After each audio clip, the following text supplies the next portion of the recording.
jurídica.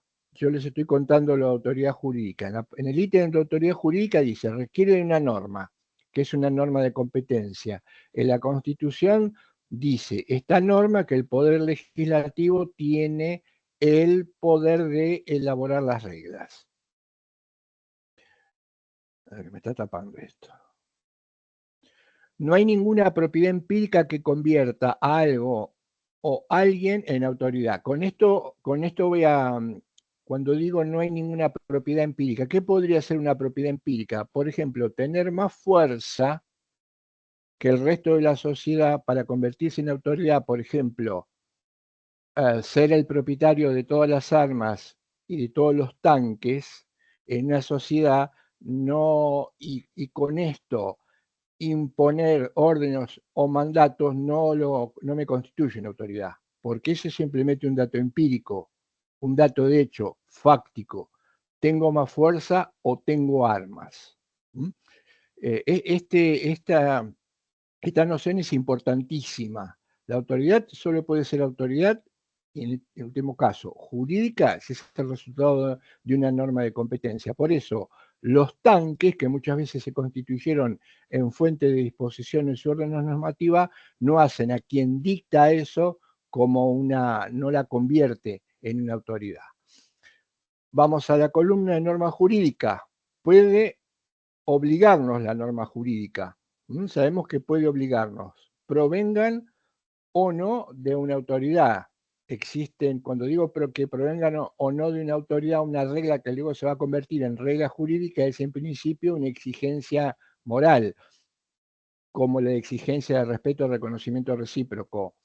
Puedo respetar a alguien sin saber o aunque no existiese una regla al efecto, y ya estaríamos en presencia en esta regla no escrita de una pauta de derecho, que luego se puede convertir o no en una pauta o una posición expresa. Las exigencias de derecho, sabemos, son previas a su conversión en posición de derecho, en regla, en norma o ley. Y es como dice el cuadro, es una cuestión de justificación. Nosotros tenemos que justificar. Lo que estamos tratando de hacer es justificar el derecho, porque la única manera de convertirlo en obligatorio es que lo justifiquemos. Seguimos leyendo el cuadro y dice, ¿cuál es la naturaleza de la regla? Esta sería un posible modelo de ejemplo de estructura de deliberación. Antes de leerlo, prestemos atención, tengamos en cuenta esto. Los seres humanos tenemos que interactuar.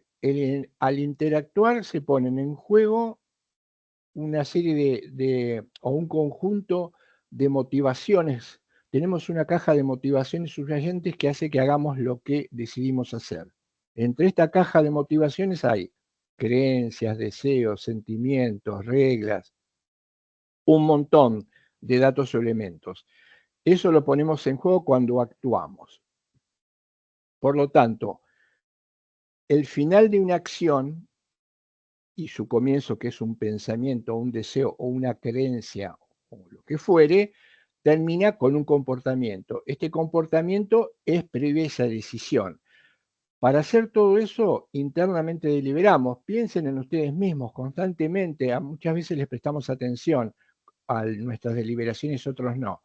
La deliberación se da y es consciente cuando se ponen en juego determinadas circunstancias. Por ejemplo, hago esto, ¿me conviene hacerlo? No me conviene hacerlo. No, me conviene hacerlo y agrego un elemento porque me va a resultar más fácil e inmediatamente puede ocurrir que digan no, no me parece suficiente el que tenga ganas para hacerlo. Entonces tendría que abstenerme porque tal vez esto podría generar culpa y después volvemos a pensar. A veces las deliberaciones son largas, a veces son rápidas, pero no dejamos de deliberar. En esa deliberación, ¿qué hacemos? Pesamos pro y contra. Esto es lo que hace un ser humano.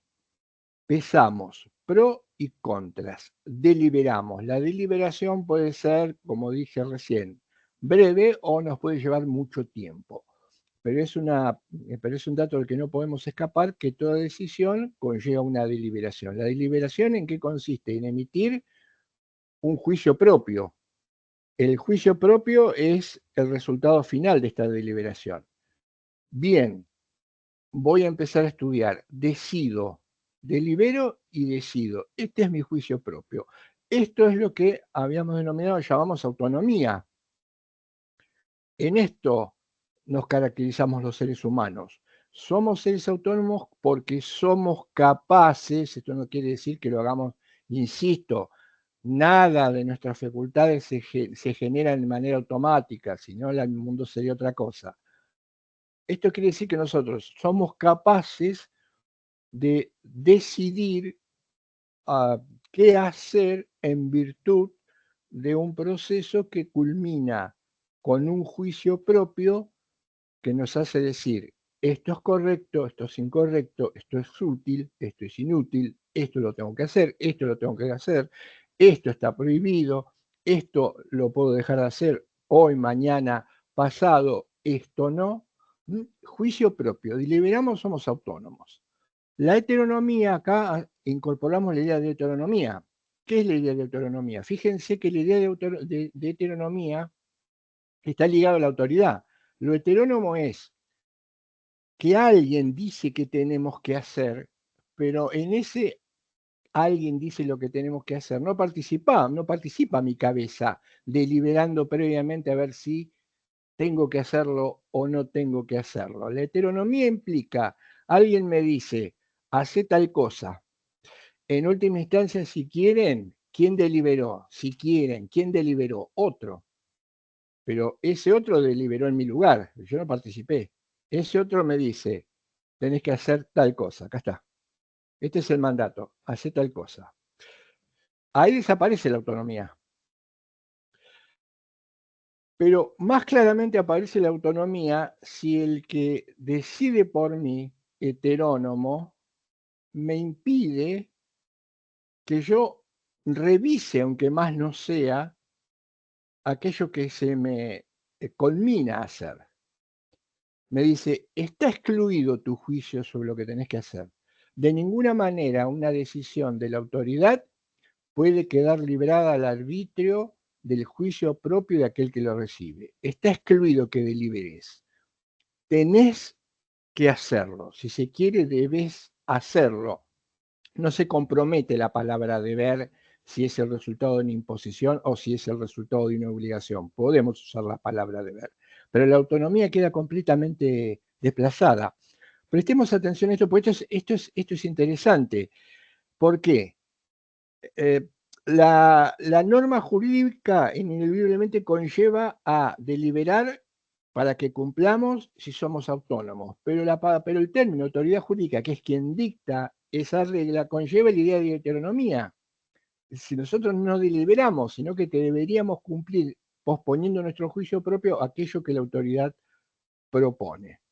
Y aquí se da ese conflicto entre autonomía y heteronomía, porque es cierto, si siendo capaces de deliberar nuestra vida está conformada por decisiones que otro toma, entonces acá hay una merma enorme y una pérdida casi absoluta de la racionalidad, porque la racionalidad precisamente consiste en esta autonomía.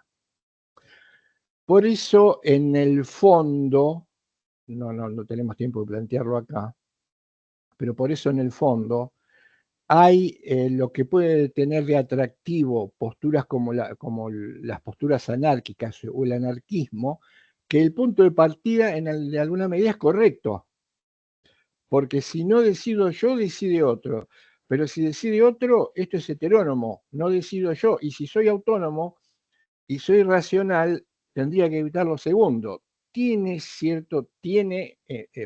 parte de razón y parte de atractivo. Tal vez el resultado final del razonamiento anárquico no sea el correcto. Y ahora vamos a explicar, vamos a contar cómo salimos de este dilema. ¿Somos seres autónomos o no somos seres autónomos? Sí, somos seres autónomos. ¿Por qué? Porque somos seres racionales, porque decidimos por nosotros mismos. Perfecto, pero sabemos también que hay autoridad, que de hecho hay autoridad, que si hay una autoridad jurídica es normativa y es heterónoma porque decide por nosotros mismos y de alguna manera nos impide que revisemos esa decisión a través de nuestro juicio propio. Y entonces, ¿cómo resolvemos el dilema? Si intentamos resolverlo, dejando de lado el tema del valor, de las exigencias morales, de los valores, de la fuerza normativa, del deber ser, o de lo moral, el dilema no puede ser resuelto. Por lo tanto, si el dilema no puede ser resuelto, tal vez una conclusión posible sea cumplir decisiones en las que nuestro propio juicio no interviene, implica irracionalidad. Fijémonos, entendido esto, vamos a la pregunta.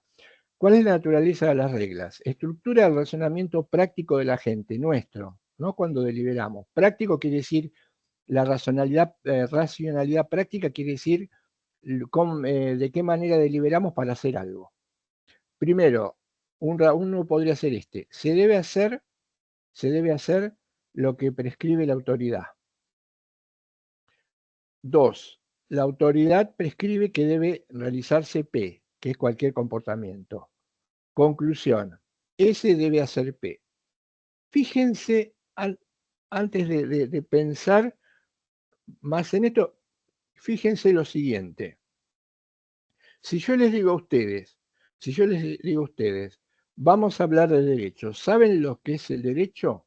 El derecho es un conjunto de normas que emana de autoridad competente, es decir, son reglas que alguien que tiene autoridad elabora siendo competente a tal efecto. Y una de las características del derecho es que hay que cumplirlo, que se impone, que tengo el deber de realizarlo, que tengo que obedecer esa regla. Volvamos entonces a la estructura. Se debe hacer lo que prescribe la autoridad. Yo cuando digo que el derecho es una norma que emana de autoridad competente, de alguna manera yo estoy induciendo a que ustedes razonen de esta forma. Ah, me está diciendo entonces que el que tiene autoridad y es competente me puede decidir sobre lo que yo tengo o debo hacer. ¿Mm? Y ahí estamos concediendo. Segundo, la autoridad prescribe que debe realizarse P. La autoridad prescribe que debe realizarse P. La autoridad dice entonces, en función de su competencia, que pongamos un ejemplo de acción cualquiera, porque acá estamos utilizando las palabras, que los extranjeros no pueden estudiar en la universidad pública. Conclusión, S debe hacer P. ¿Mm?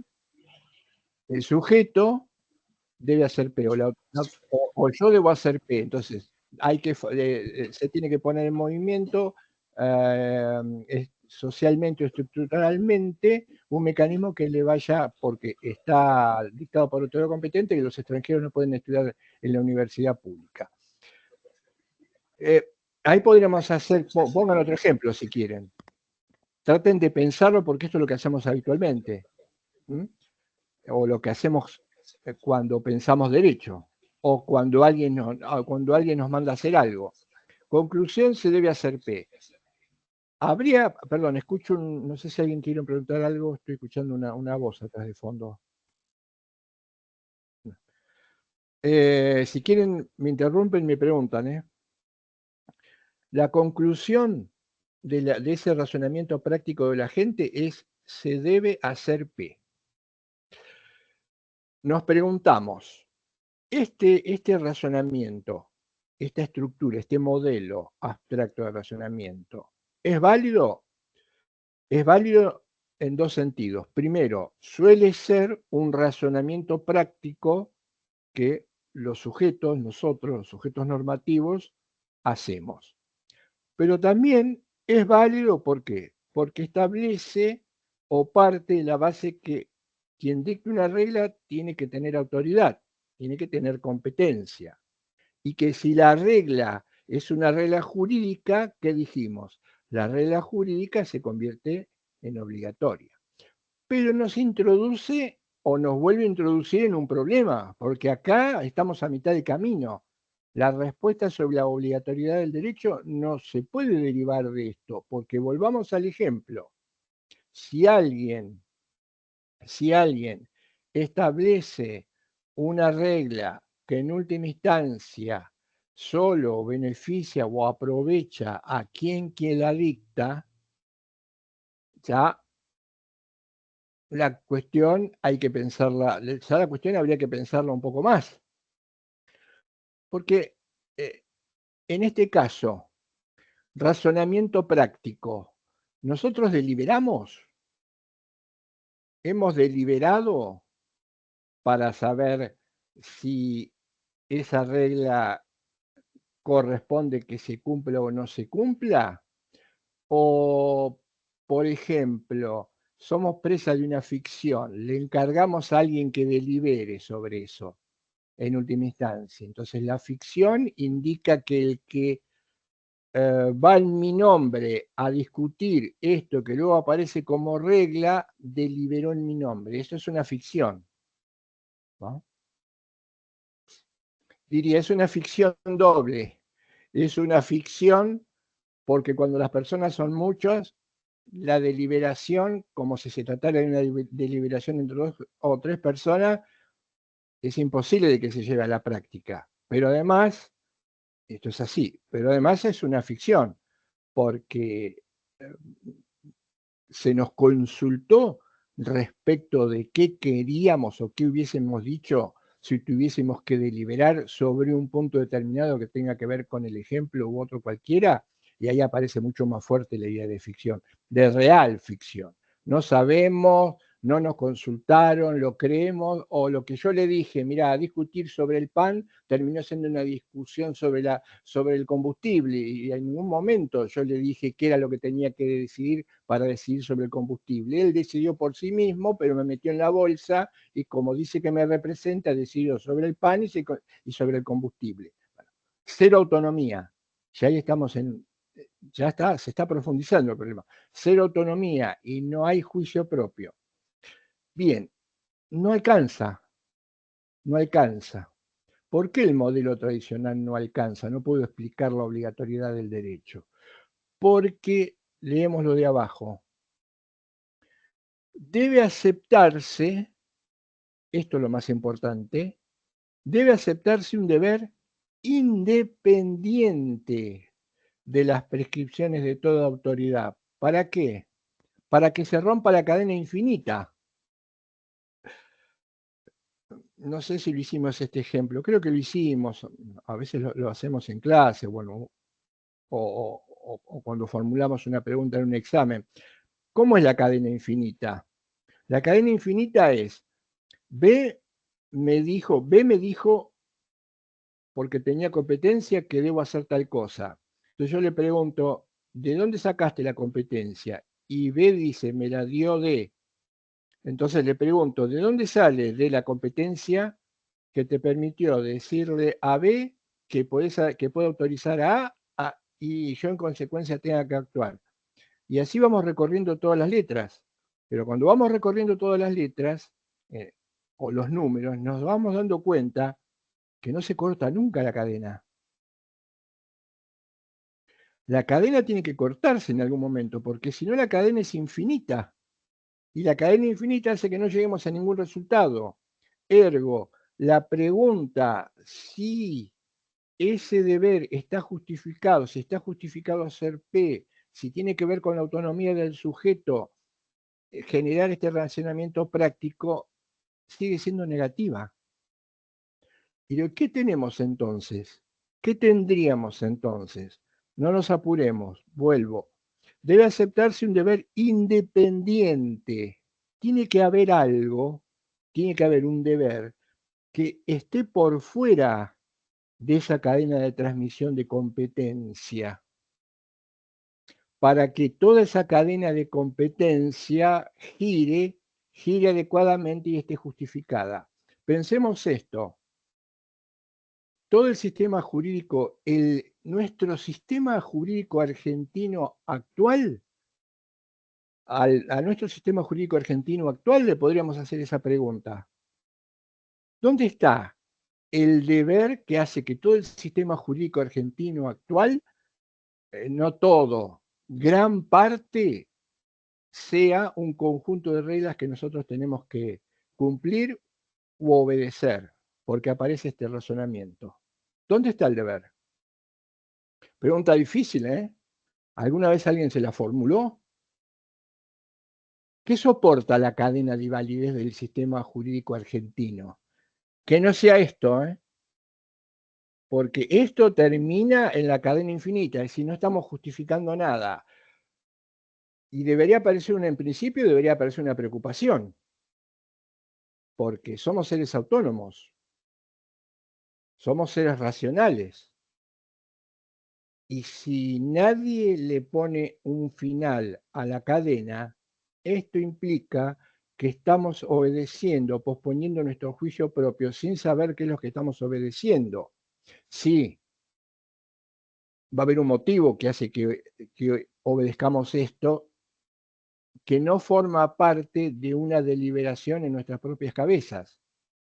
Alguien decidió, no importa, puede ser un parlamento, puede ser un rey, puede ser el ejército, puede ser un alucinado enviado de Dios, puede ser un congreso, pero la justificación todavía no está, no aparece la justificación. Ya lo sabemos, no voy a volver, aunque sea muy estimulante, no voy a volver sobre esto, pero creo que deberían pensarlo. Ya sabemos cuál fue la respuesta facilista que dio el modelo hegemónico y opositivista, ya la conocemos, pero es que esa respuesta no nos sirve, es insuficiente, no la podemos tomar como válida. El que dio la respuesta, ya lo conocemos, fue Kelsen, y a partir de ahí todos se apoyaron en Kelsen. Algunos para criticarlo, pero no dar una alternativa, algunos para defenderlo, algunos para sostenerlo y algunos para pensar que esa es la manera en cómo se puede justificar todo un sistema jurídico argentino. La pregunta habría que hacerse a los legisladores, a los abogados, a las facultades, a los que ya estudiaron, a los jueces. Más allá de que usted tiene autoridad, está investido en autoridad judicial y se viste con una toga y dicta sentencia y después la manda a ejecutar cuando alguien no la quiere cumplir. ¿De dónde saca su obligatoriedad? Fíjense que es tan interesante esta pregunta que no solo se traslada una regla, sino se traslada otra regla, que muchas veces no se ve, que es la sentencia, que es una norma jurídica particular. ¿De dónde saca la obligatoriedad una sentencia? ¿De dónde sale la obligatoriedad? No empecemos con la cadena infinita. Los jueces son una autoridad porque tienen competencia, porque está en la Constitución. Estamos girando sobre cuestiones fácticas. Lo van a entender. En el razonamiento moral nos han enseñado, no hace mucho tiempo, que yo no puedo extraer conclusiones de valor, juicios de valor, o emitir juicios valorativos partiendo de una cuestión de hecho. Porque con los jueces podría pasar lo mismo que pasa con quien detenta el poder político en base a, a cañones, porque es un dato empírico. Sí, hay una norma que consideró que yo voy a ser juez del tribunal. Perfecto. Pero la sentencia que usted dicte como juez de ese tribunal, ¿dónde debería apoyarse? Y se apoya en la competencia que me concede la Constitución. Bueno, entonces vamos a terminar en la pirámide. Es decir, nos vamos a quedar sin respuesta.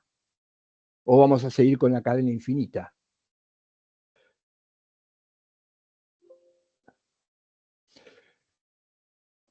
A ver, tengo que corregir un problema acá. Esperen un segundo que la máquina... Estoy conectado. Ah, un segundito. Me está avisando que tengo, perdón, que tengo un problema de batería y no tengo problema de batería porque tiene que estar conectada. Ah, acá encontré el error. Disculpen un segundito.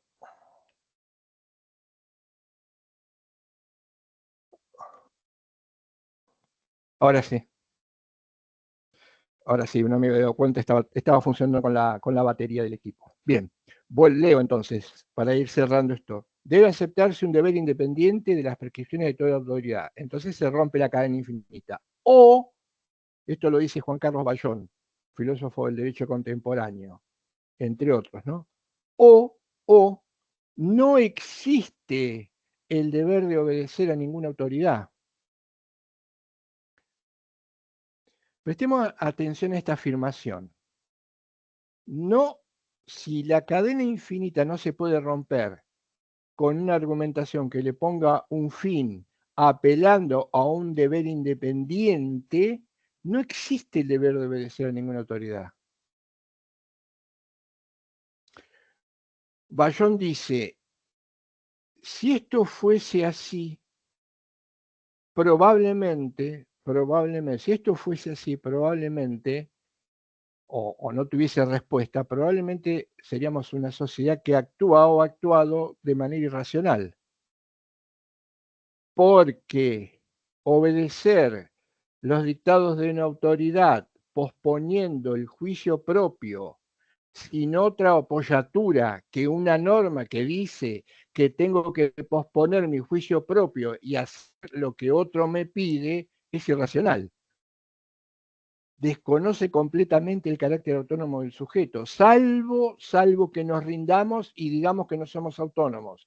Si nos rendimos y decimos que no somos autónomos, por ejemplo, diríamos que no somos autónomos al nivel de los animales no humanos que se manejan con estímulo y respuesta. Un animal no humano no delibera.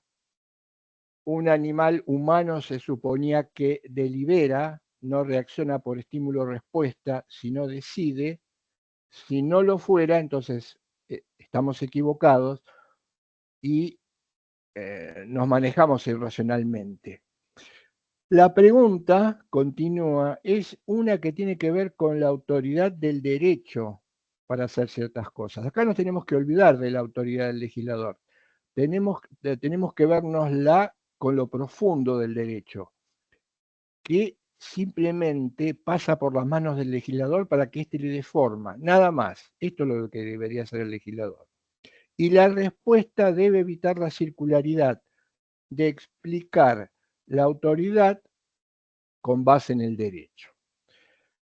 Bien, ¿hay una respuesta a esto? Por supuesto que hay una respuesta a esto que la hemos venido delineando en clases anteriores. La respuesta a eso es, primero, agrego este elemento porque ahora lo voy a tomar para empezar con la segunda parte, con lo que nos queda del temario. Decíamos, esto solo se puede hacer si lo que prescribe se debe hacer P está acompañado de una sanción. Y esto lo sabemos porque así es y así fue. Solo puedo lograr que alguien posponga su propio juicio y tenga que cumplimentar algo que a las claras, vamos a poner un ejemplo extremo, que a las claras es un comportamiento irracional, solo puede ser solo lo puede motivar la presión que ejerce el hecho de que pueda ser sancionado o coaccionado. Pero acá metemos un invitado peligrosísimo. Hacemos girar todo el valor del derecho a favor o a partir de la coactividad. La clave para entender el derecho es no que el sujeto piense, delibere, incorpore, asume, sea libre y responsable, sino que obedezca. Obedezca por el temor a la sanción. Obedezca porque no quiere ser castigado. Y acá estamos introduciendo un enemigo peligrosísimo que después es como un intruso, ¿no? Eso ha pasado o pasó con el derecho. Es como un intruso que dejamos que le permitimos incorporar o lo dejamos que entre o no nos damos cuenta que está entrando de a poco. Después con el paso del tiempo lo dejamos estar en el lugar en donde no tendría que estar, se nos hace difícil sacarlo. Esto ha pasado, lo vamos a ver en el Estado de Derecho, ha pasado con mucho, producto de la confusión, con muchas figuras que están en una norma jurídica y que se corresponden con contenidos del poder. La cuestión es cómo hacemos para sacarlo, porque no lo pudimos identificar al comienzo. No sé si después viene otra placa, Marina, por favor, creo que venía otra plaquita u otro esquema. Ahí está. Hart es uno de los filósofos del derecho moderno, sí, y en parte contemporáneo, un inglés, Herbert Hart, muy importante, de mucho peso, de mucho renombre, filósofo del derecho inglés, dice, Hart remarca que decir que cierta norma es parte de un sistema jurídico no suministra una respuesta convincente a la cuestión de si existe un deber moral de obedecerla. Y acá voy a enganchar con algo que me parece interesante, polémico no, pero hay que pensarlo. Y de hecho en la bibliografía no hay muchas respuestas, ¿no? Y los interesados muchas veces no dan respuesta. Los que realizan esa función no suelen dar una respuesta. No suministran respuesta a la cuestión de si existe un deber moral. Esto saben que se llama, este es el criterio de pertenencia. El criterio de pertenencia. Entonces, alguien dice, esta es una norma. Esa norma está en el sistema jurídico, va, consulta un libro de teoría del derecho y el libro de teoría del derecho describe esa norma y dice que forma parte del sistema jurídico argentino. Y ya está, se terminó la cuestión. Y la cuestión, el problema ahí empieza. Porque una norma forma parte de un sistema que denominamos sistema jurídico, estamos en la misma cuestión. No existe el deber de obedecerla. Aclaro, puede que no exista el deber de obedecerla, puede que yo sea consciente, fijémonos en esto, puede que yo sea consciente que les imponga algo a ustedes que sea completamente arbitrario y que sepa, vamos a hacerlo más asequible el ejemplo, y sepa que ustedes no están en el fondo obligados a hacerlo. ¿Pero qué hago? Les impongo el comportamiento arbitrario, además lo refuerzo con una sanción importante. Entonces, ¿qué pasa ahí? Porque esto también ocurre. ¿Qué es lo que está ocurriendo ahí? Ustedes que me van siguiendo acá me dicen, no, esto no es así. No tiene la potestad de establecer ese mandato y que yo esté obligado a cumplirlo. Ahora, hay otra cuestión que apareció, que es que apareció la sanción. No existe el deber, está claro, pero ahí anda dando vuelta una sanción fuertísima. Con eso quiero decir que yo puedo emitir el juicio, no existe deber. Después viene el otro problema. Si tenemos un cañón, una sanción, un arma de fuego, un despido, un castigo, un exilio, esperándonos, si no cumplimos con esto, ya estamos en otro problema. Y mucho más estamos en otro problema si a esto lo dejamos formar parte del sistema jurídico.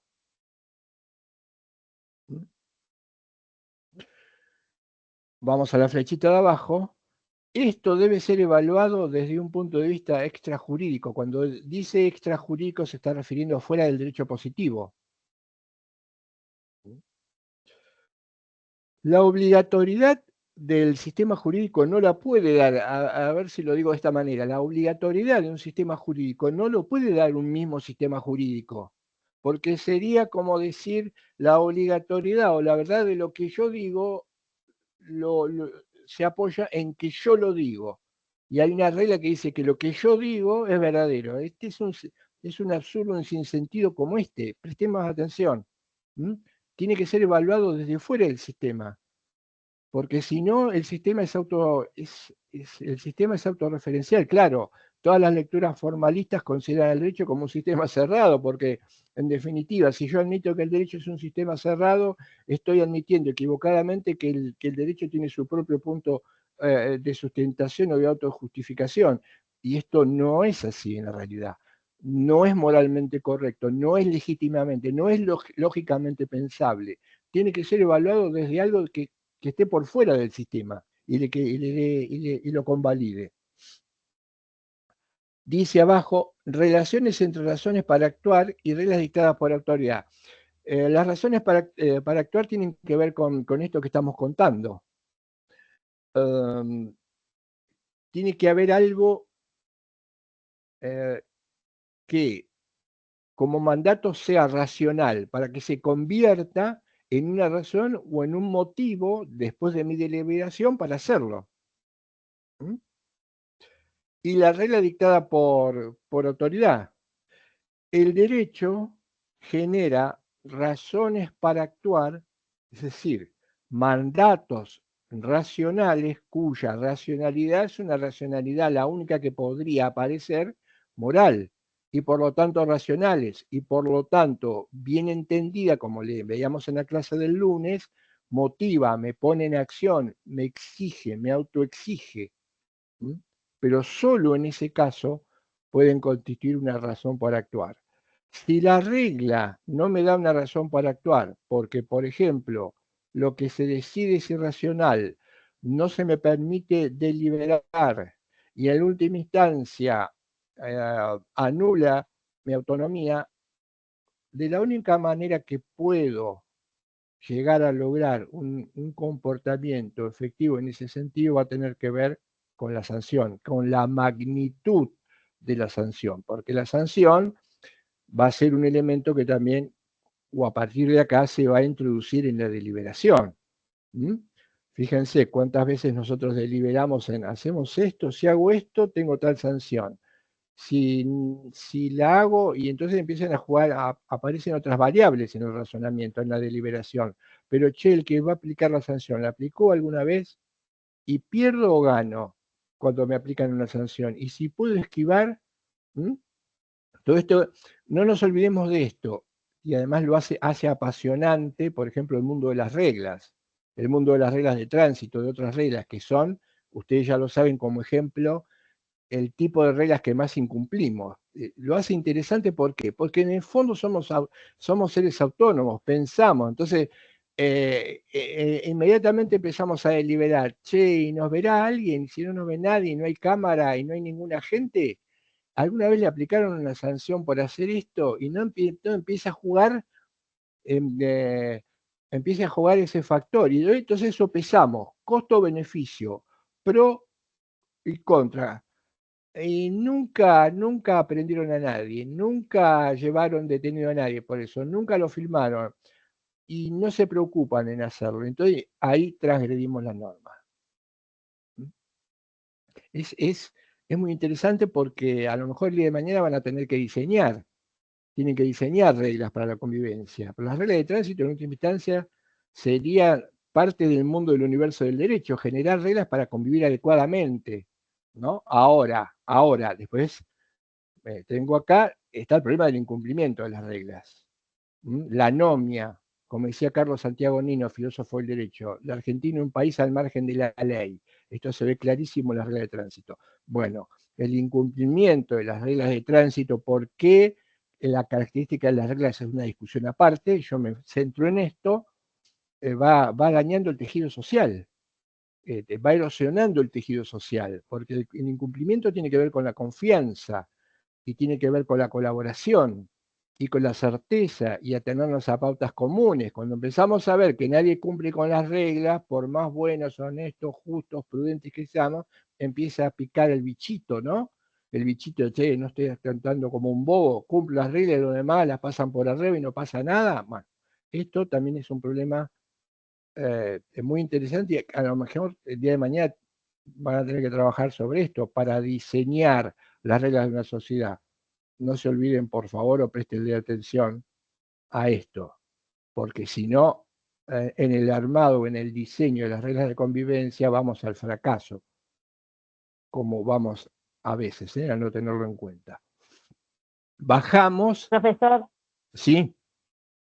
perdón que lo interrumpa, pero a mí se me dio una situación, como decía, eh, en cuanto a las normas de tránsito, de quién que queda al arbitrio de cada uno, de pagar o no la sanción, y nos llegó una multa, por ejemplo, de un peaje volviendo en Capital, que no tenía una cabina que alguien cobre un peaje, como parecía la barrera alta, y nos llegó la fotomulta, y que todo el mundo dice que no se paga y no pasa nada.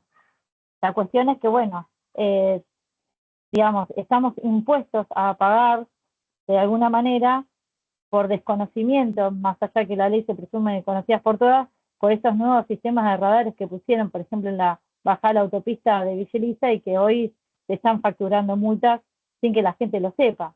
Entonces, digamos, estamos como obligados, en cierta manera, por una autoridad a cumplir, y seríamos como personas, como dijo, heterónomas y no autónomas, de decir, bueno, decidimos o no, sino que estamos siendo impuestos por una sanción pecuniaria, ¿no? Sí, fíjate que eso que vos que estás contando que es interesante, es decir, en estas cuestiones hay como un doble movimiento. Eh, vos estarías apuntando ahí a que la autoridad, de una manera no muy clara, muy poco clara, se supone, eh, te impone sanciones que después, en última instancia, aún, como en tu caso, eh, no se hicieron efectivas, estás en un problema, porque tenés que demostrar que vos no estuviste, empieza el tema de, pero si vos pagás 200 no te metas en un problema porque a lo mejor lo pagás ahora aunque no lo hiciste y te cobran 70, que va a ser muy difícil que lo compres. Hay todo, ahí vemos, o sea, hay varias cuestiones dando vuelta. Pero también fíjate, em, el tema de las multas. Nosotros sabemos que hay un lugar donde están tomando multas. Entonces, vienen inmediatamente y te dicen, bueno, pero fíjate que la multa, si vos vas por la banquina, la cámara no lo toma. Entonces, donde está tal multa, vos tenés que ir por la banquina porque la cámara no alcanza a tomar la patente. Entonces, eso me pasó. Yo veía mucha gente que iba por la banquina. Entonces me molestaba, a mí me molesta porque es una infracción de tránsito. Decía, ¿por qué la gente va acá? Mucha gente se abre y va por la banquina. Entonces me dijeron, no, porque en tal lado está la cámara. Lo que pasa es que cuando vos por la cámara, va por la banquina, la cámara no lo toma. Entonces vos pasás a más velocidad. eh, y sí, ahí también tenés otro problema. También tenés otro problema en lo que se llama tenés en esas infracciones. Vos tenés delitos, pero también tenés infracciones que no son delitos, pero que son tan nocivas como los delitos. Por ejemplo, el estacionarte en doble fila, ¿no? El estacionamiento en doble fila. Primero empieza uno, después viene otro, después viene otro, después tenés 15 autos en una cuadra y después se naturaliza. No, ahí no se puede tocar porque ahí se puede estacionar en doble fila, porque en definitiva son los padres que van a buscar a los hijos al colegio y naturalizamos una infracción. O muchas veces se tolera, ¿no? En el diseño. ¿Cómo haces para resolver esto? Porque muchas veces como sociedad lo toleramos. Dice, no, me paré en doble fila, no, 5 minutos, enseguida me voy. Bueno, listo, enseguida está. Es decir, no lo vemos tan mal, pero sin embargo, ese en 5 minutos me voy, que pueden ser uno, o puede ser 2 horas, o puede ser un llamado a la grúa, o puede ser impedirte salir de tu casa, en esas infracciones también se va socavando, eh, si se quiere, la confianza. Creo que acá hay un problema de diseño. Y el problema es siempre el mismo. El problema es cómo diseñamos reglas que se supone son de derecho, son jurídicas, en base a qué contenidos y con qué motivaciones. Pues nos manejamos mucho con el tema de costos y beneficios y utilidades. Somos una sociedad que tiene en la cabeza para armar, para generar reglas, el tema de la utilidad, el tema del costo, el tema de la sanción, el tema de si se cumple o no se cumple, y nos olvidamos en última instancia de lo que tiene que tener toda regla, aún la mínima tiene que tener un cierto contenido. un contenido básico, y después vienen todas esas distorsiones que planteas vos.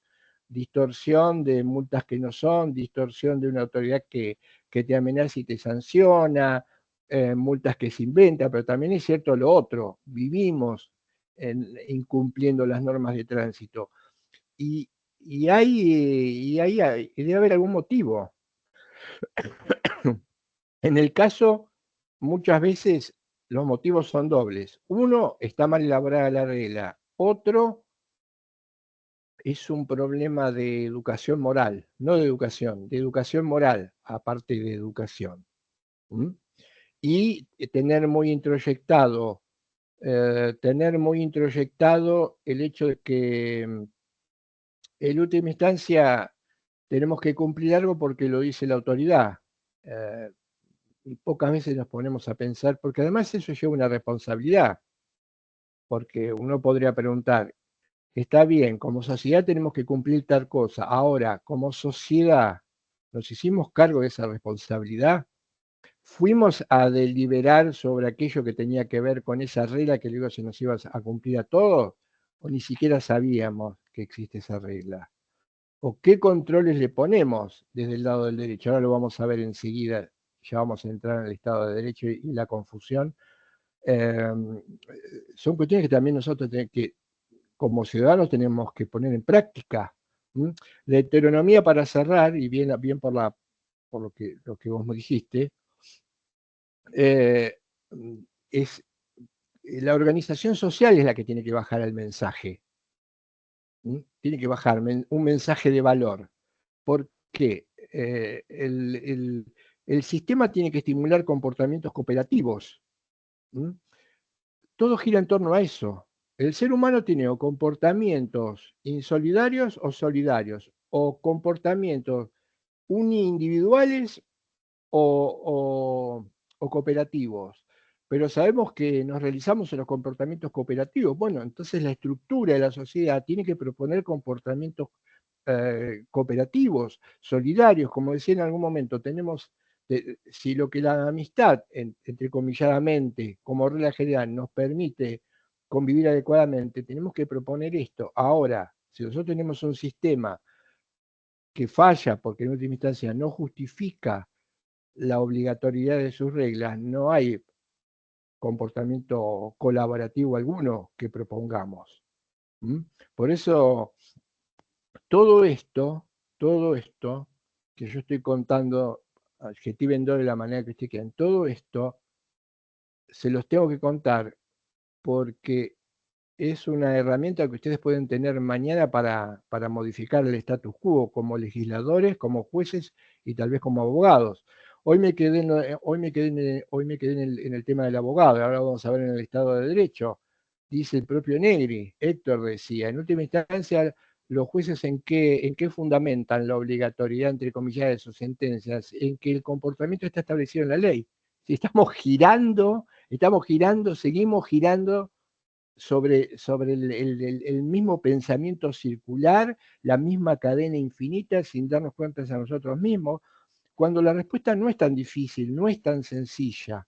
Lo que pasa es que la modernidad trastocó todo y nos metió en la cabeza paradigmas del derecho que no tienen que ver con el derecho, y eso es lo que voy a pasar a contar ahora. Cierro con esto el tema autoridad legítima.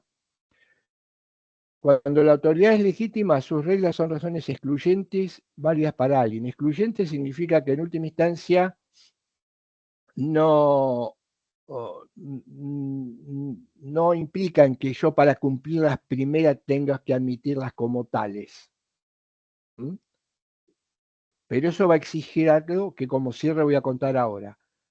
Un agente racional nunca puede aceptar reglas como razones excluyentes que posterguen el juicio propio.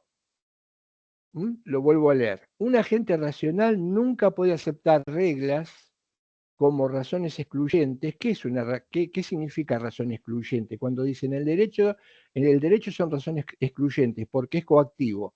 Que tenés que postergar el juicio propio, se diga lo que se diga.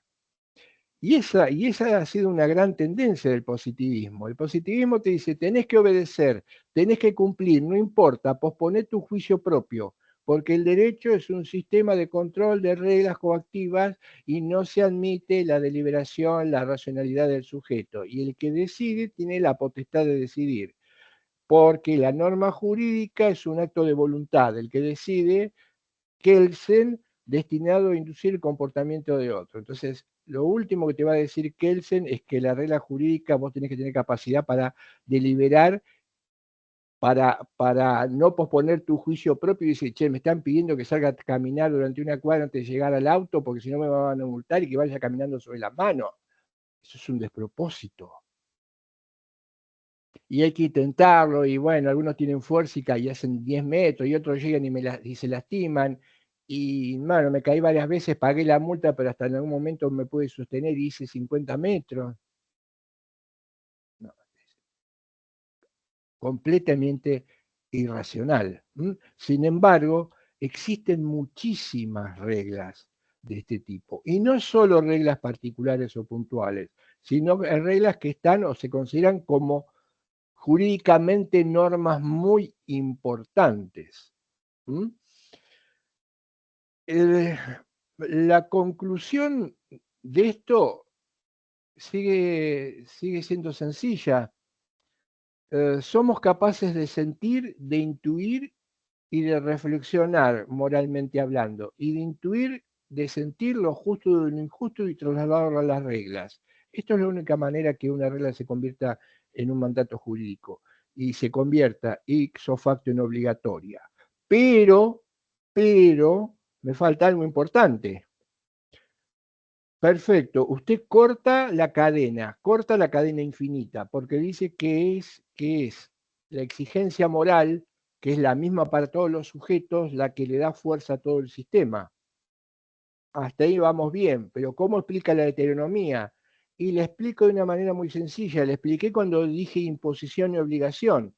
Si la regla que tengo que cumplir tiene contenido moral valorativo, es decir, una regla con contenido moral que alcanza a todos porque todos podemos percibirla, nos puede gustar en mayor o menor medida, pero intuimos que eso es justo, sentimos que eso es justo, luego cuando reflexionamos nos damos cuenta que Pedro me mandó a hacer tal cosa, pero me acabo de dar cuenta reflexionando que lo que Pedro me mandó a hacer es algo que ahora descubro, yo mismo me lo tengo que exigir, porque descubro que eso me personaliza. Fíjense,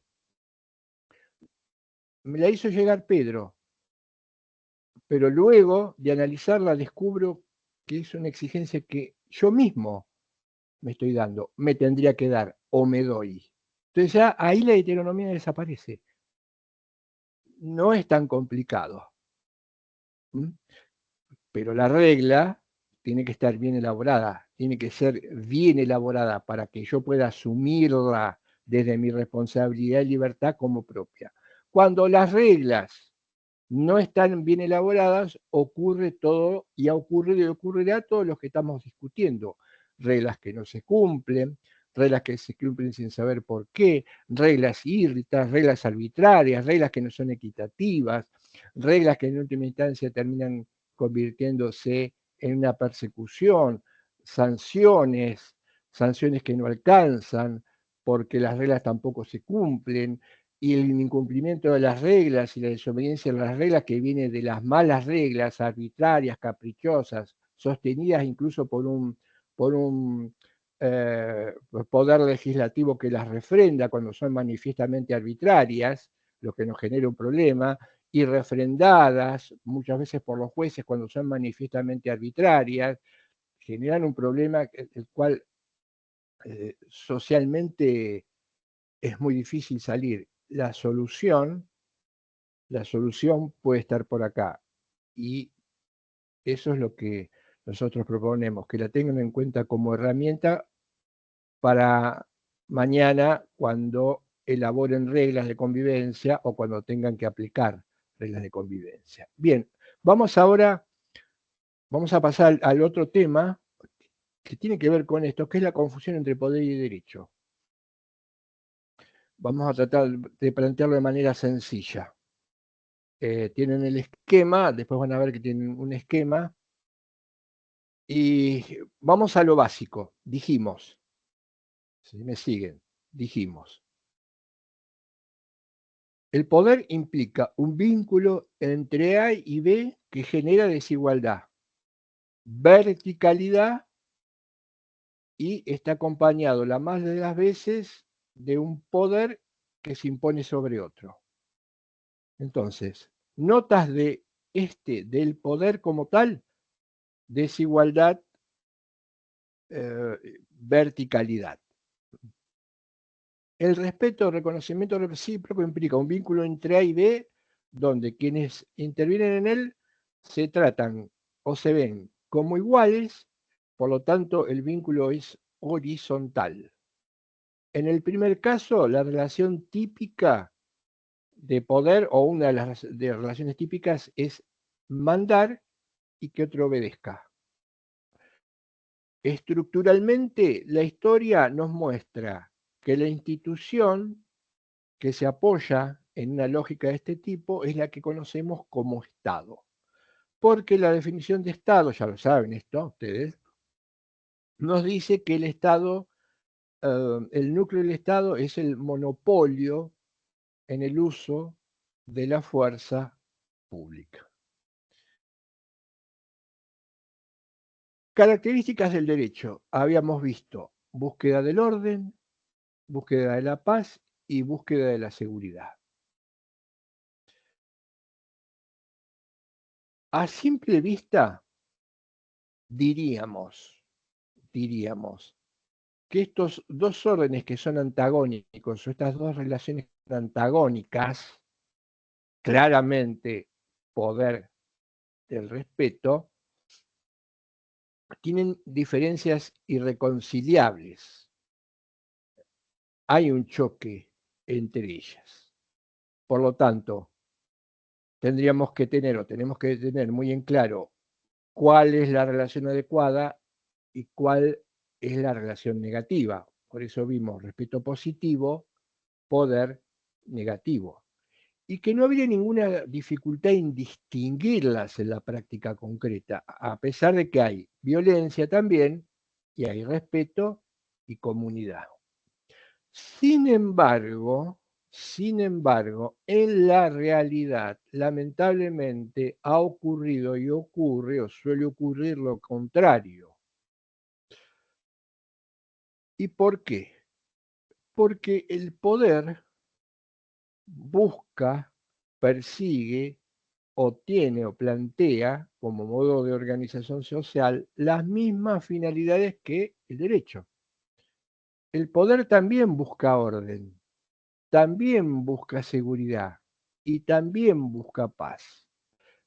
Hacemos un alto. ¿Y por qué llegamos a esto? A decir que los dos buscan las mismas finalidades. Porque hay que distinguirlos. Negri en el texto dice lo siguiente: si no hay ninguna duda que cualquiera entiende que hay una diferencia abismal entre la violencia y el derecho o la paz. Que la violencia tiene que ser recusada, tiene que ser rechazada, que un orden de paz como el orden del derecho está completamente en las antípodas. Y que el derecho, salvo él plantea algunas situaciones que son discutibles y excepcionales, legítima defensa, estado de necesidad, muy interesante, pero no vamos a poder entrar en esto, son excepcionalidades que confirmarían la regla.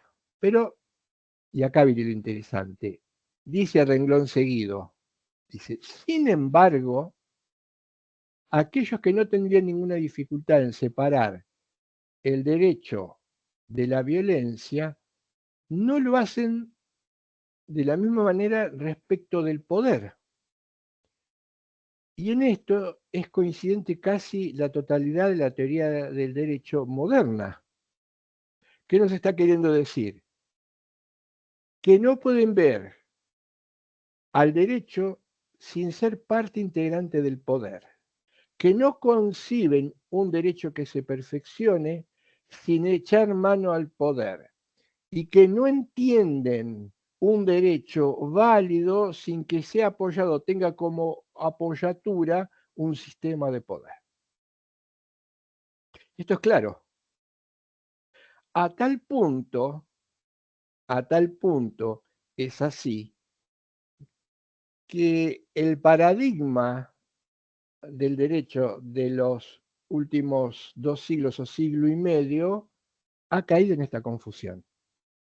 Como dice Héctor, juristas que no entienden un derecho sin apoyarse en el poder, sin legitimarse en el poder y sin poder perfeccionarse a través del poder. Pero esto, ¿cómo se explica? Dice él, con fenómenos que son antagónicos. Igualdad, desigualdad, horizontalidad, verticalidad, colaboración, diálogo, encuentra, sanción, represión, organización del poder.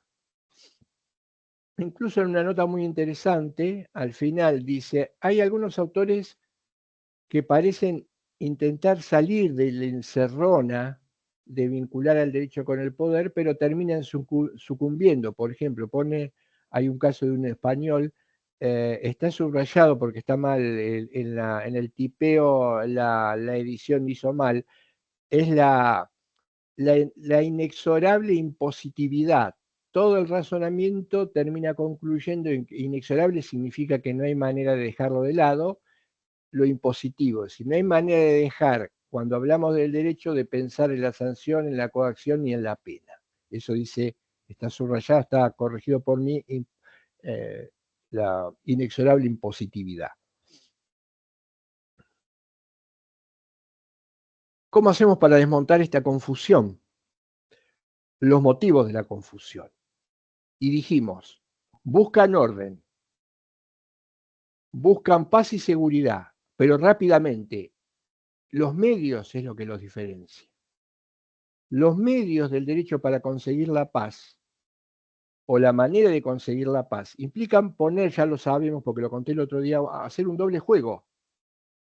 No solo que la paz implique ausencia de conflicto, sino el derecho propone una paz que sea el resultado de una toma de conciencia, que la única manera de que una sociedad se organice, trabaje y esté en armonía es evitando el conflicto. Hay un doble juego.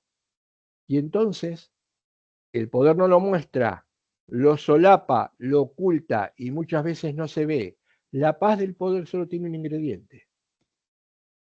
La paz que propone el poder suele tener un solo ingrediente, que, insisto, se oculta, no se ve, se disimula y a nosotros nos suele pasar desapercibido. Ese ingrediente es que el poder entiende a la paz exclusivamente como ausencia de conflicto. ¿Qué quiero decir con esto? Razonando, llegamos a la conclusión que la ausencia de conflicto puede o es deseable, se consiga de cualquier modo. Pero esto en principio el poder no lo dice. El poder dice, me molesta que 2 o 3 personas discutan, o que yo diga algo y aparezcan rápidamente otros que dicen que no estoy en lo cierto, dice el poder. Esto me molesta, porque esto genera conflicto. Porque esto genera un enfrentamiento. ¿Y qué es la paz? Es ausencia de conflicto.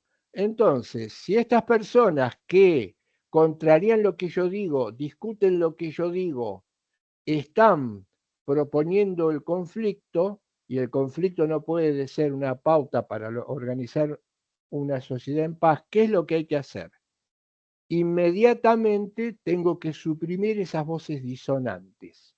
Esas voces no se tienen que escuchar. Se tiene que escuchar exclusivamente lo que yo digo. Por lo tanto, a partir de ahora se escucha solamente lo que yo digo. ¿Vieron que ya no hay más conflicto? La diferencia es el medio. Hagámonos una sola pregunta para pasar rápidamente a la seguridad. Una sola pregunta.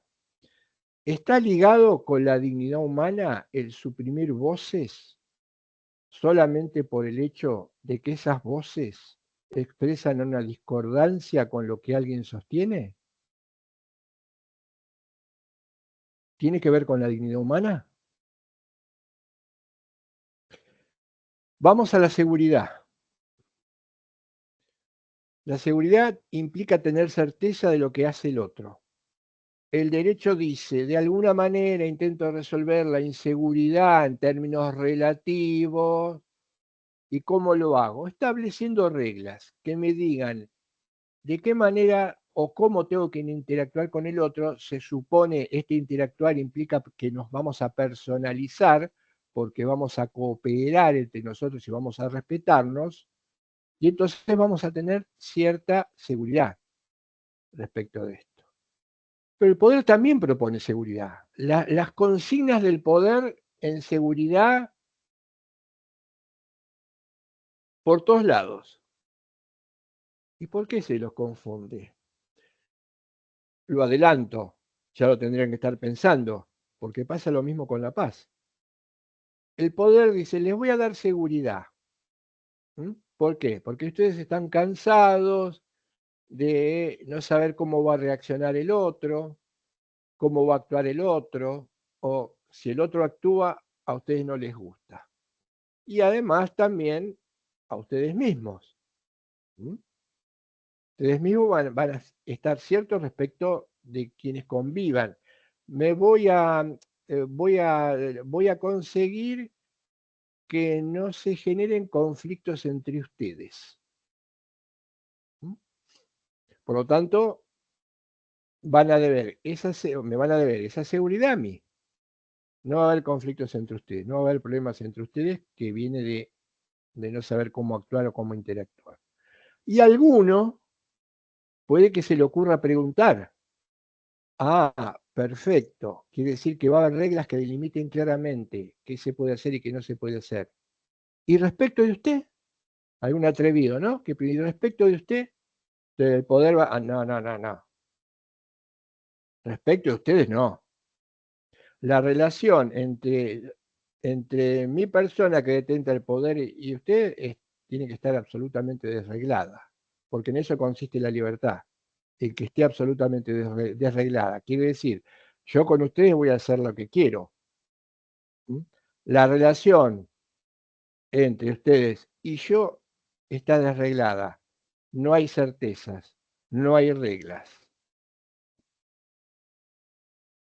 Y esto que no se muestra es lo que lleva a confundir el poder con el derecho, lamentablemente. Pero habría un dato más, el más importante. Y acá yo voy a cerrar el argumento que en parte dejé preparado cuando intenté explicarles cuál es la diferencia entre coactividad y obligatoriedad y por qué, como dice Héctor, le atribuyen o se le atribuye al derecho un rasgo que no es del derecho, que es el que sea coactivo. Negri con gran claridad y con una hermosa plasticidad, la expresión dice, la coacción o la coactividad es la falsa obligatoriedad del poder, dice en el texto Héctor. Es la falsa obligatoriedad del poder. Fíjense que acá habría, si se quiere, un argumento extra, ¿no? Un argumento extra, que es cuando uno insiste tanto en usar un término para validar algo que dice, aunque nunca expone a qué se refiere cuando usa ese término, pero lo usa mucho, mucho, para validarlo, probablemente es porque lo esté usando de una manera distorsionada, que nada tiene que ver con el significado final, pero lo que está queriendo lograr es asentimiento del otro. Decía un jurista contemporáneo, el poder se disfraza gustosamente del derecho. Había que preguntarse por qué se disfraza gustosamente el poder del derecho. ¿Por qué nos disfrazamos gustosamente y usamos la palabra derecho, regla, libertad? ¿Por qué nos disfrazamos gustosamente? Porque tal vez, no tal vez, sabemos que lo que proponemos como tal no tiene nada que ver con el significado profundo de los términos, pero es un dato o un componente más para evitar la confusión. O al menos, al menos, al menos, alguien puede creer. Los seres humanos tenemos un sistema de creencias y en este sistema de creencias algunas cosas nos parecen verdaderas y otras falsas. Yo lo que sugeriría humildemente es que alguien puede creer en ese argumento, pero entonces, si es racional y libre implica ir de la mano de racionalidad, que nos expliquen para poder convertir ese eslogan en verdadero, que nos den una explicación, una justificación. ¿Mm? Por ejemplo, de que tienen que ser censurados, perseguidos, amenazados, echados aquellos que piensan diferente. Tal vez ahí sí intentan darnos una explicación o justificación que creo me jugaría en términos argumentales, no tiene ninguna, podamos desechar esta creencia. Vamos al cierre del argumento. El cierre del argumento es, vamos a apelar a lo que se llaman puntos críticos de convergencia. ¿Qué significa puntos críticos de convergencia? Puntos críticos de convergencia dice lo siguiente: las relaciones sociales o los modos sociológicos de comportamiento interactúan en una sociedad real y en muchas circunstancias relaciones diferentes de signo diferente se vinculan, se tocan, se unen, interactúan. ¿Mm? Puntos críticos convergen, pero el término crítico significa que esta convergencia no es pacífica, al contrario, que se juntan y esta convergencia es inestable. Recuerden, amor, respeto, poder y violencia interactúan en todas las sociedades. Un dato más. Los autores que dicen que el derecho solo es una expresión del poder y que el derecho solo puede entenderse a partir del poder, dice en la nota Héctor, yo hablaba de la nota y me olvidé de este detalle, lo comento ahora muy rapidito, piensan de esta manera porque, dice él, incurren en un vicio de pensamiento que se llama espacialismo. ¿Qué es el espacialismo? Recuerden, ismo, distorsión. El espacialismo es un vicio de pensamiento que les hace creer que las relaciones sociales en la realidad, en la práctica, no se mezclan entre sí, no se vinculan, no interactúan entre sí, están como en compartimentos estancos. Por eso dicen, en esta situación, en esta facticidad, o hay derecho o hay poder. No hay las dos cosas. En esta situación, o hay respeto o hay amor, no hay las dos cosas. Ese es un error, un vicio del pensamiento.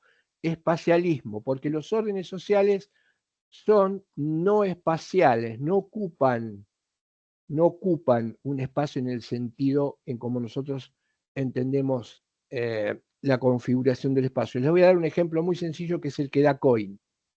Si uno entra a un cine o a un teatro, ¿qué ve? Además de la pantalla, butacas.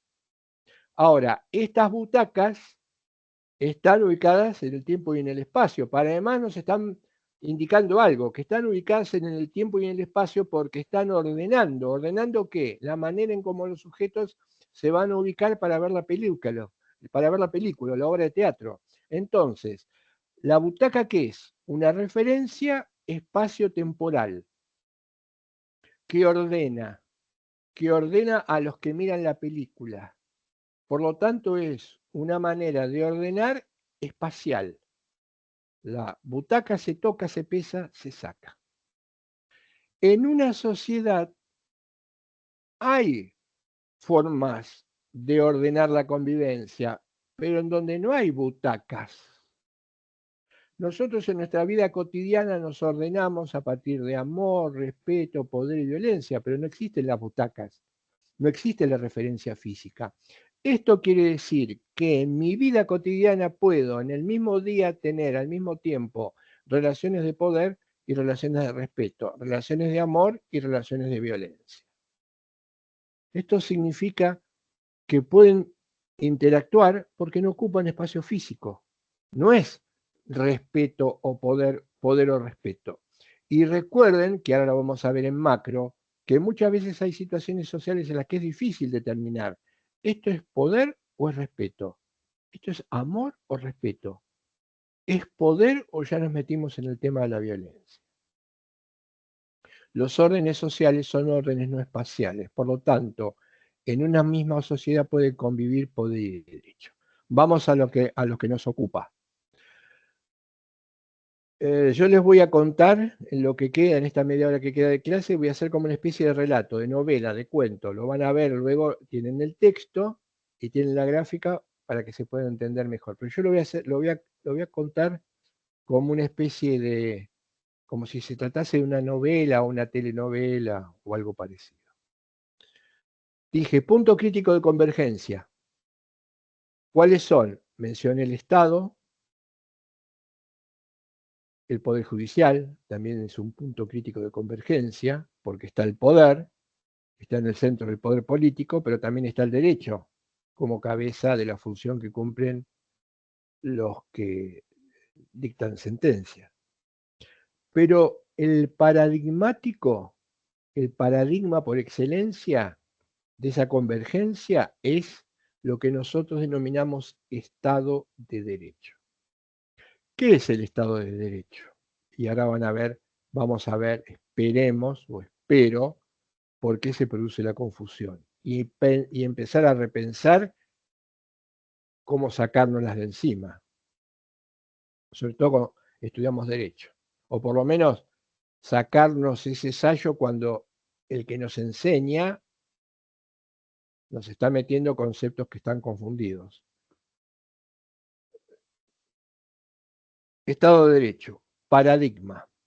Tenemos poder por el lado del Estado, reconocimiento recíproco por el lado del derecho.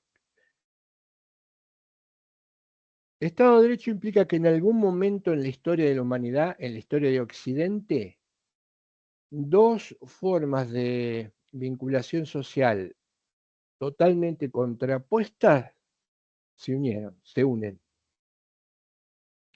Las causas no las vamos a enumerar.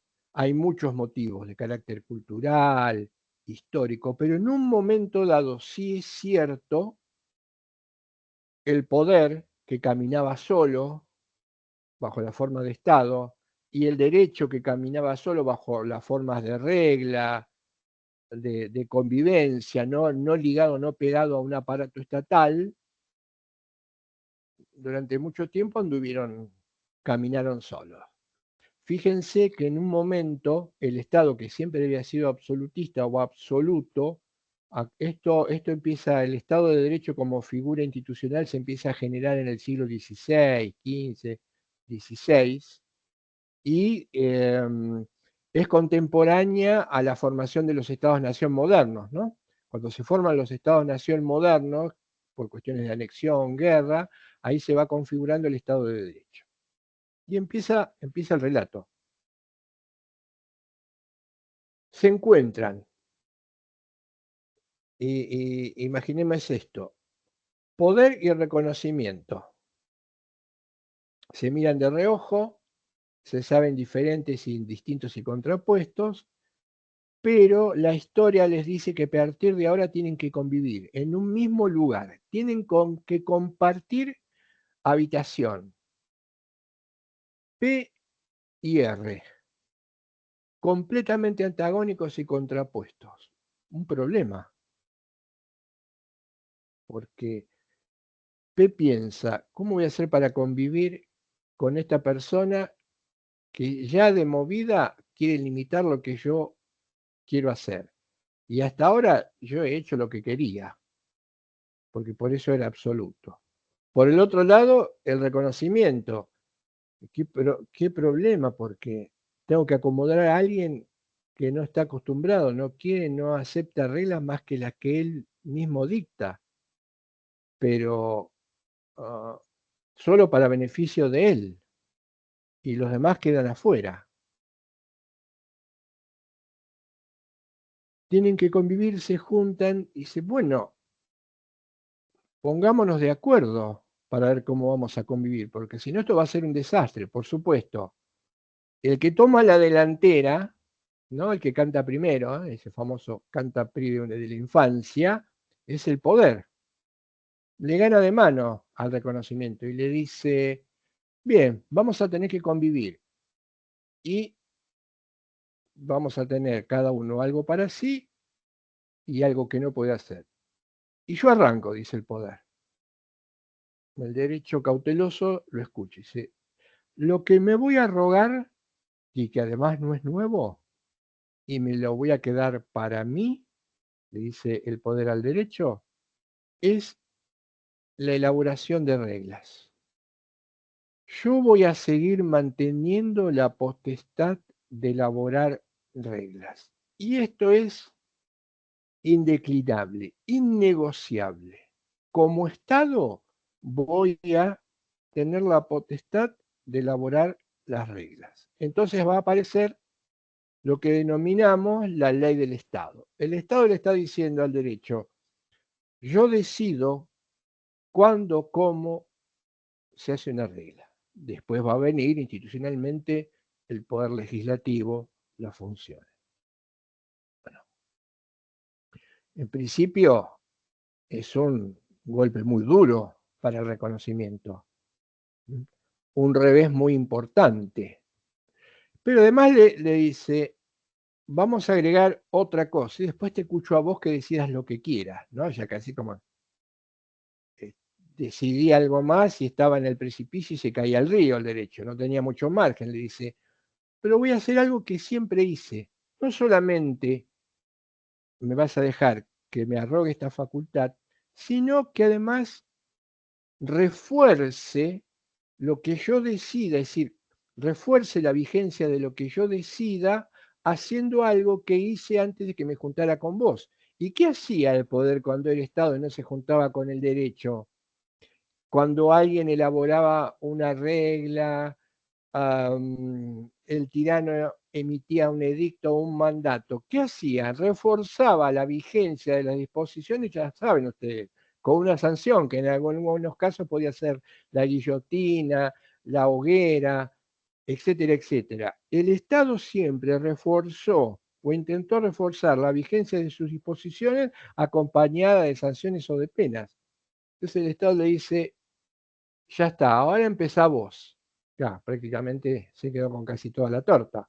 Yo elaboro las reglas y refuerzo la vigencia de sus disposiciones. Ante esto, el reconocimiento piensa, cavila y suponemos, ¿no? En esta recreación, dice prácticamente me quedé sin nada.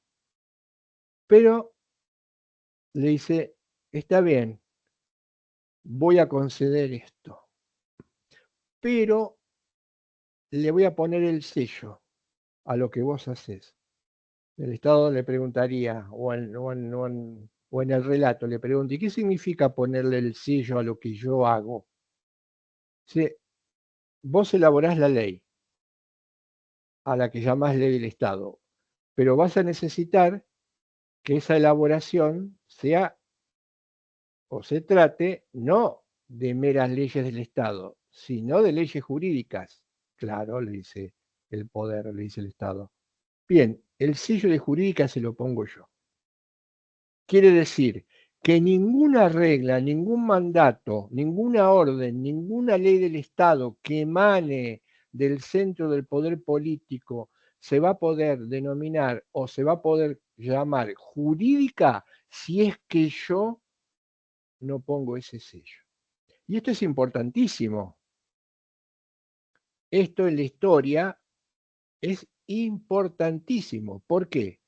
Porque de esta manera el derecho nos indica cómo justificar, cómo legitimar reglas o mandatos que son en principio simples prescripciones sancionatorias, si se trata de ley del Estado. Pero nos dice, ojo, que para ser jurídica yo le tengo que poner el sello. ¿Y el sello en qué va a consistir? ¿Cuál va a ser? Acá estaríamos en la positividad. ¿Cuál va a ser el requisito que la convierte en jurídica?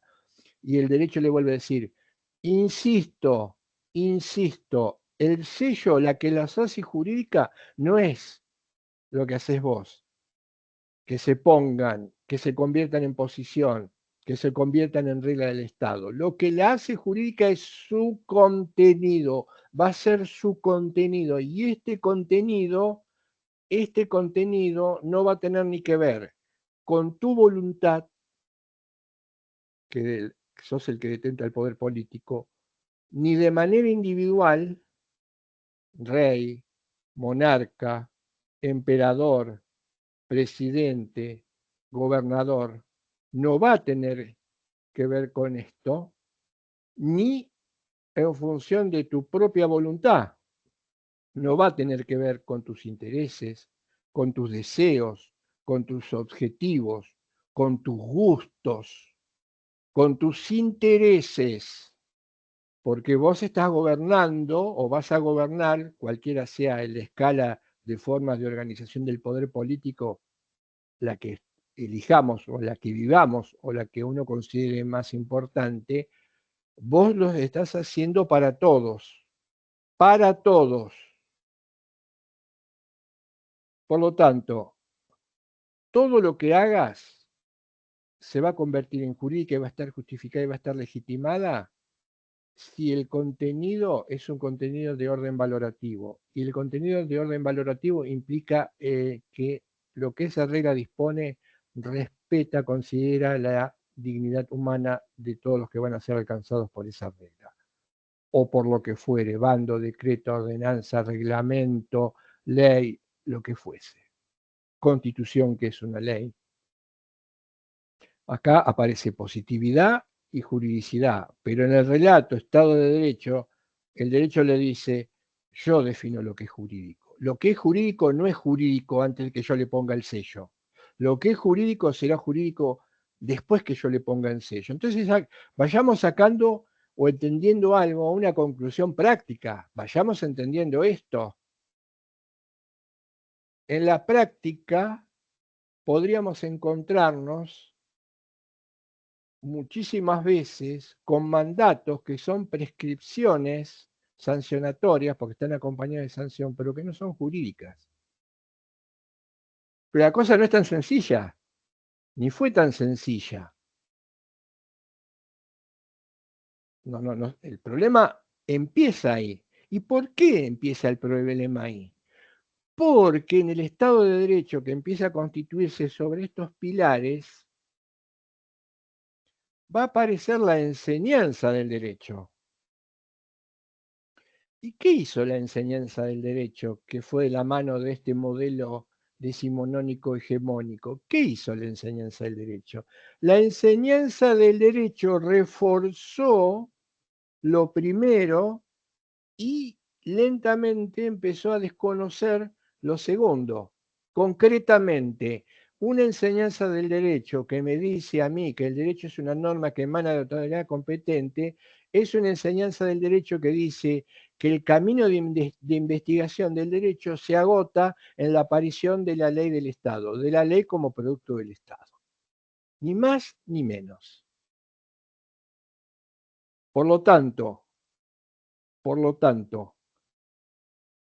esto implica que haya habido como hipótesis, ojalá hubiera sido una cosa del pasado, esto indica que haya habido leyes del Estado que se denominaron jurídicas, pero que de jurídicas, como dice Negri en varios párrafos, solo tiene su expresión formal. Son falsificaciones con forma jurídica o falsificaciones que de jurídicas solo tienen el nombre. Y esto ocurrió muchísimo, mucho más de lo esperable, de lo deseable.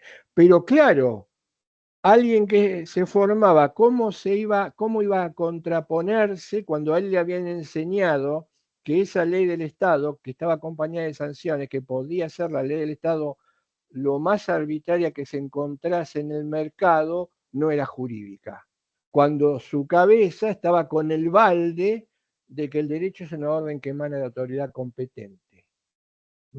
Todos los baldes verdes teníamos dificultades si nos hubiésemos querido oponer a esta ley del Estado. Y esto además empezó a ejercer una influencia negativa en punto al derecho, porque la fuerza del derecho, la vinculatoriedad del derecho, que hace que la ley del Estado se convierta en jurídica y esté justificada, se empieza a perder. Y el resorte, o el único resorte, por eso una de las características del Estado de Derecho es la moralidad. ¿Qué implica la moralidad en el derecho? Y que si el derecho no tiene ningún contenido valorativo, el eje es la coacción, con todo lo que esto implica. En una ley, ¿cómo llegamos a una ley? Llegamos a una ley, constitución y en adelante, a partir de intentar resolver un problema, intuyendo y luego reflexionando sobre cuál puede ser la solución justa a ese problema. Es decir, arrancamos intuyendo, sintiendo y luego reflexionando sobre cuál podría ser la solución justa para ese problema. Ahí tenemos la importancia de lo moral. Pero sabemos que que la ley es una estructura formal, es como una caja. La ley es como una caja, porque lo que significa lo justo, en esencia, ya no sigue siendo lo mismo cuando se incorpora como parte o como contenido de una ley. Si se quiere, de esa noción en esencia pura de la justicia, se mezclan con otros componentes. Y entonces en una ley tenemos, o deberíamos tener, un componente valorativo, tenemos un componente procedimental o adiáforo. Hay muchas cuestiones procedimentales que tienen que ver con los procedimientos en las leyes. Y esto es adiáforo, no es valioso, muy valioso, o valioso negativamente o disvalioso. ¿Mm? Y además, y no olvidemos esto, porque entonces si entendemos esto vamos a entender esta explicación que está llegando a su fin, pero además en la ley es inevitable que existan ¿qué? Los intereses del propio Estado. Los intereses del Estado, cuando me refiero a los intereses del Estado, me refiero a cuestiones que tienen que ver con la gobernabilidad, que dado o de acuerdo al sistema son intereses que usualmente se denominan intereses partidarios, también se meten en la ley. Un fenómeno que inaugura la modernidad es que el que detenta el poder político empezó a utilizar la ley cada vez más para gobernar, cosa que no ocurría en otro momento. Pero al utilizar la ley para gobernar, le empieza a meter a la ley intereses partidarios, sesgados, que no son los de toda la comunidad, a veces ni siquiera de una franja, de una porción.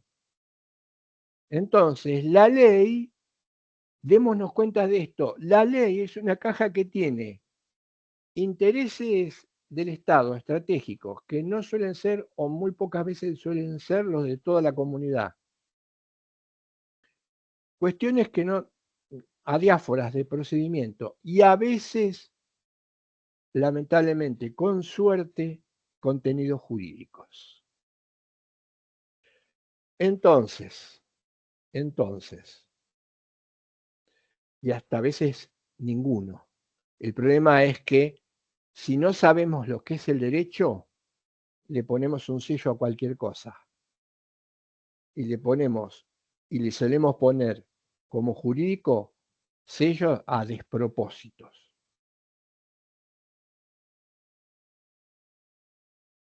Si muchas veces, desde que empecé a contar esto, me decían, pero eso sería como una especie de postura ingenua, porque la coactividad existe, la sanción existe. Sí, yo no estoy planteando que no exista. Mi postura no es ingenua. Yo simplemente lo que estoy planteando es qué es lo que nos lleva a confundir el poder con el derecho. No estoy negando la coactividad ni podría negarla, porque la coactividad tiene que ver con la lógica interna del poder y sabemos que en el Estado de Derecho el poder es el que se arroga la facultad de crear las leyes del Estado. No hay ni duda alguna. Ahora, la confusión se produce ¿por qué? Porque el que lo analiza de afuera o el que lo analiza de adentro, que no tiene en claro estos conceptos, ni en claro adecuadamente lo que es el poder y el derecho, ¿qué termina diciendo? Y fíjate esa ley del Estado o todas esas leyes tienen un componente coactivo. Entonces, ¿cómo vamos a negar que la coactividad no sea un elemento esencial del derecho? No, error. La coactividad en ese caso es un elemento esencial de la ley y es un elemento esencial de la ley del Estado. Y después vamos a ver si esa ley del Estado que tiene una sanción amerita ser llamada jurídica. Ahí es donde se produce la confusión. Y si quieren, veámoslo de lo inverso. Dice el Código Penal, el Código Penal es algo que derriba todo. No, no, el Código Penal no derriba nada. El Código Penal aumenta la argumentación, fortalece la argumentación. ¿Por qué? ¿Qué es el Código Penal? El Código Penal es una ley que está cargada de hechos en potencial, a los que va acompañada en la sanción. Pero fíjense que acá está la historia del Estado de Derecho. Admitimos la sanción, la tenemos que admitir porque culturalmente el Estado se quedó con la posibilidad de reforzar la vigencia de sus disposiciones. Quiere decir, hace cualquier cosa o marche preso, jugando, ¿no? En la expresión. Pero queda la otra parte. ¿Qué dice todo el código? Todo el código es un ejemplo de conductas respetuosas, de conductas que tienen un fuerte contenido moral y que de alguna manera, si no lo tuvieran, invalidarían el Código Penal, más allá de lo controvertido y discutible que puede ser un Código Penal que se toma como paradigma de un ejemplo de derecho coactivo. ¿Lo pusieron al revés al Código Penal?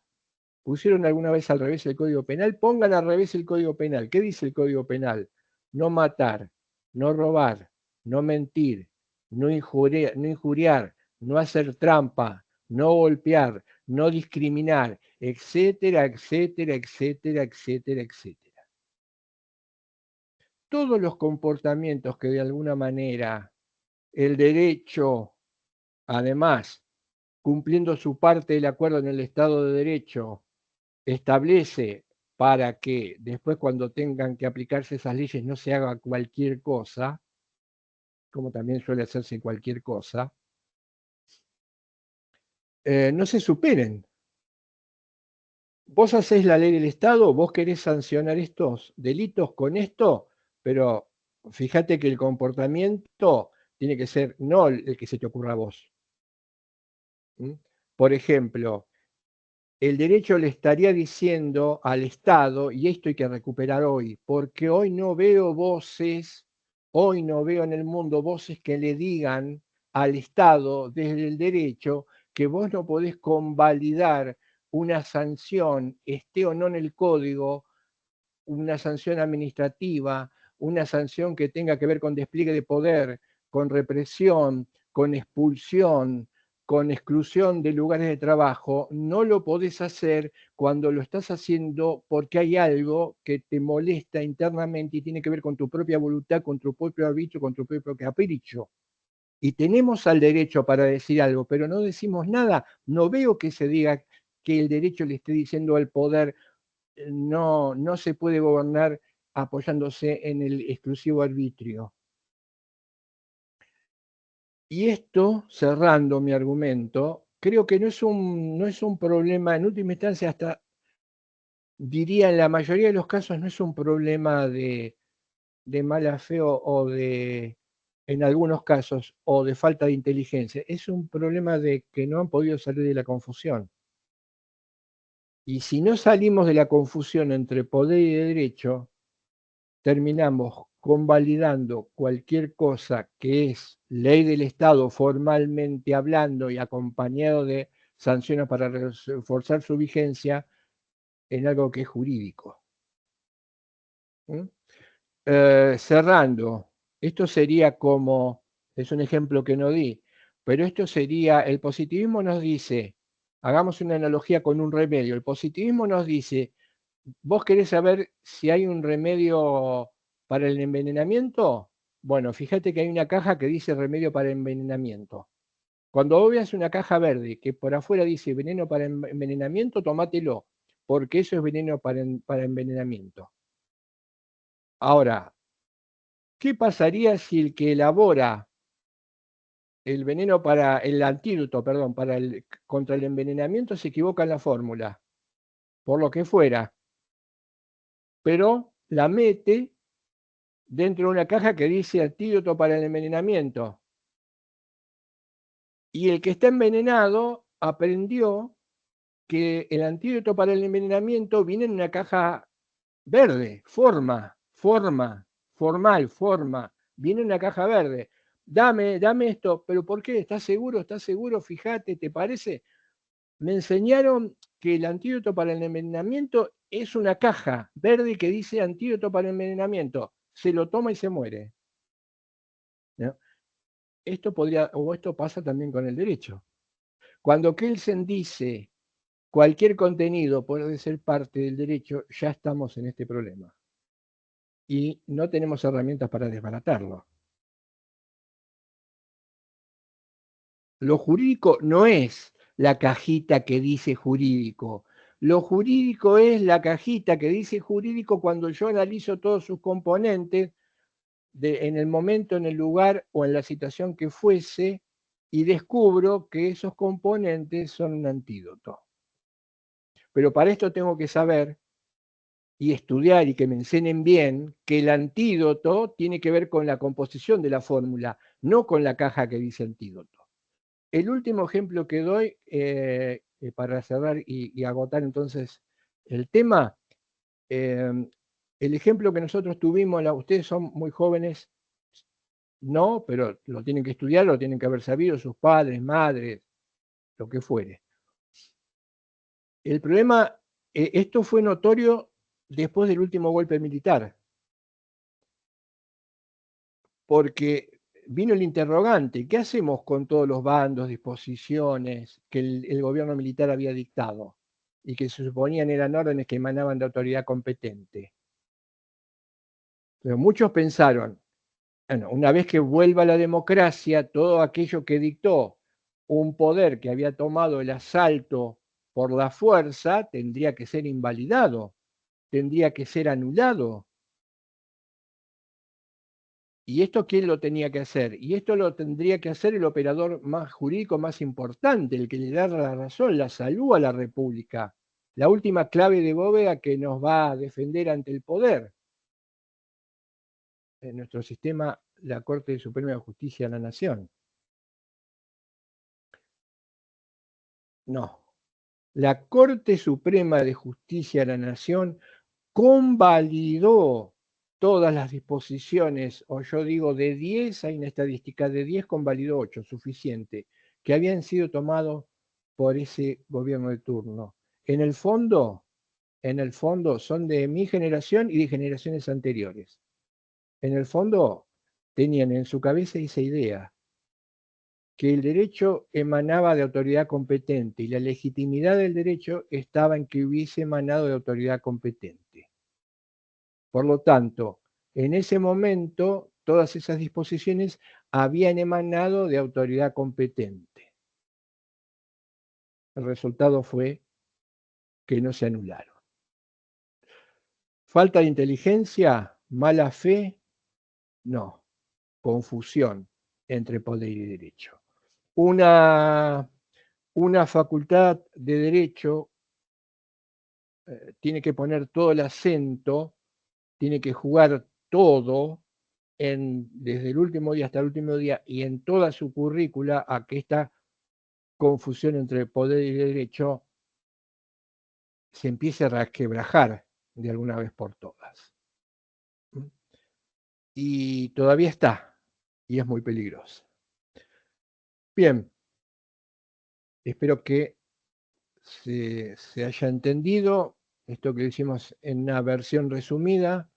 Con esto agotamos probablemente mañana, ya van a tener, si quieren repasar la clase, tienen los cuadros y tienen el material